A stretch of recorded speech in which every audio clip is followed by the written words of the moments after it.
गांव के किनारे एक पुरानी चाय की दुकान थी, जहां लोग चाय पीने की बजाय डरने आते थे। कहा जाता था कि वहां अदृश्य ताकतें निवास करती हैं, जो रात के अंधेरे में जाग उठती थी। एक रात 3 दोस्त मोहन, सुमित और रीना ने चाय पीने का फैसला किया। जैसे ही उन्होंने दुकान का दरवाजा खोला, अजीब सी ठंडक ने उन्हें जकड़ लिया। दुकान में सिर्फ पुरानी चाय की महक थी, लेकिन कहीं दूर से एक हंसने की आवाज सुनाई दी। मोहन ने डरते हुए कहा, यह क्या था?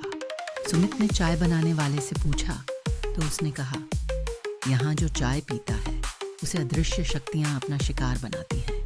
ये दुकान कर्स्ड है। रात गहराने लगी और दुकान में अजीब घटनाएं होने लगी। चाय का कप अचानक गिर गया, जैसे किसी ने उसे धक्का दिया हो। रीना ने देखा कि चाय की पत्तियों में एक चेहरा उभर रहा था, जो उन्हें घूर रहा था।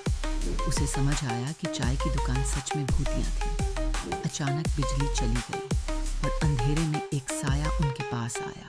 वो एक चुड़ैल थी, जो चाय की दुकान को अपनी शक्ति से संचालित करती थी। उसकी आंखों में खौफनाक चमक थी और उसने कहा, यहाँ से भाग जाओ, वरना तुम्हारी आत्माएं मेरी होंगी। दोस्त भाग निकले, लेकिन दुकान का रहस्य हमेशा के लिए उनके साथ रह गया और वे कभी भी उस रात को नहीं भूल पाए।